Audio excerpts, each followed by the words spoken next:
कर्म का फल। इस सृष्टि में कोई भी कर्म अकेला नहीं होता। हर कर्म के साथ उसका फल जुड़ा होता है। बस फर्क इतना है कि कुछ फल तुरंत मिल जाते हैं और कुछ समय लेकर, लेकिन मिलते जरूर हैं। मनुष्य सोचता है कि मैंने जो किया किसी ने नहीं देखा, पर वह भूल जाता है कि समय, प्रकृति और भगवान तीनों कभी आंख बंद नहीं करते। आज की यह कथा है अहंकार और करुणा के संघर्ष की और कर्म के उस नियम की जिससे कोई बच नहीं सकता। बहुत समय पहले की बात है। एक गांव था शांतिपुर। चारों ओर हरियाली, कच्चे रास्ते, पीपल के पेड़ और छोटी छोटी झोपड़ियां। नाम भले ही शांतिपुर था, पर हर दिल में शांति नहीं थी। इस गांव में रहता था एक जमींदार रघुनाथ, जिसे सब रघु कहते थे। रघु के पास सब कुछ था, खेत, गोदाम, पैसा, नौकर।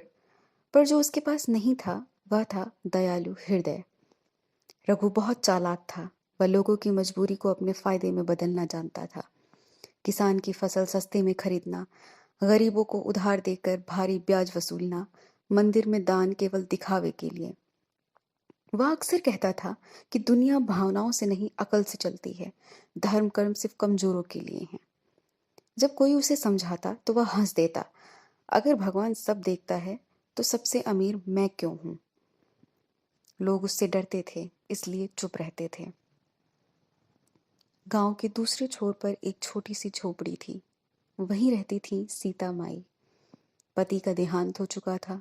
कोई संतान नहीं, पर चेहरे पर हमेशा अद्भुत शांति। वह रोज सुबह दीप जलाकर कहती, हे प्रभु, मुझसे कभी कोई ऐसा कर्म ना हो जिससे किसी का दिल दुखे। उनके पास धन नहीं था, पर उनका मन सोने से भी ज्यादा शुद्ध था।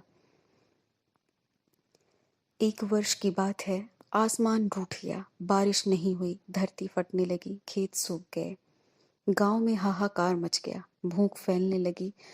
रघु ने इस संकट को अवसर बना लिया। उसने अपने गोदाम बंद कर दिए, अनाज छुपा लिया और दाम कई गुना बढ़ा दिए। गरीब भूखे रहने लगे।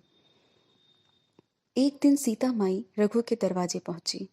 हाथ जोड़कर बोली, बेटा रघु, 2 मुट्ठी अनाज दे दे, तेरे कर्म तुझे आशीर्वाद देंगे। रघु हंसा, माँ, कर्म धर्म की बातें छोड़ो, मेहनत नहीं की तो भूखे ही रहो। सीता माई की आंखों में आंसू भर आए, पर उन्होंने कुछ नहीं कहा।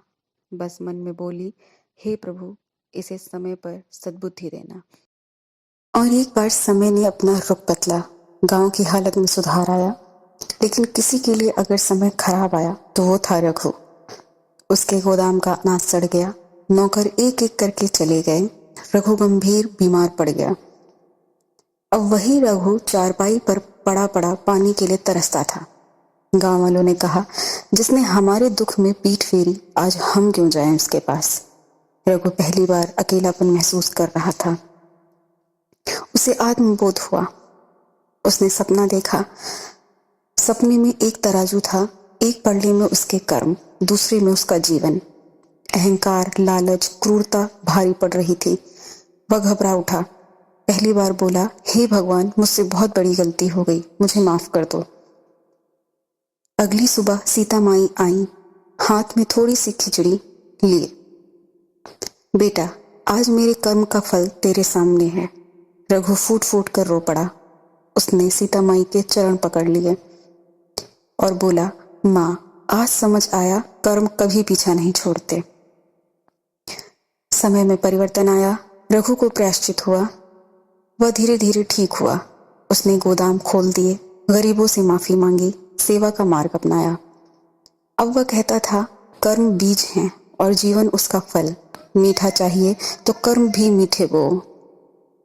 तो इस कहानी से हमें ये शिक्षा मिलती है कि भगवान देर कर सकते हैं, पर अंधेर नहीं। जो दूसरों को दुख देता है वह स्वयं दुख पाता है। करुणा सबसे बड़ा धर्म है। कर्म का फल अटल है। Thanks for watching.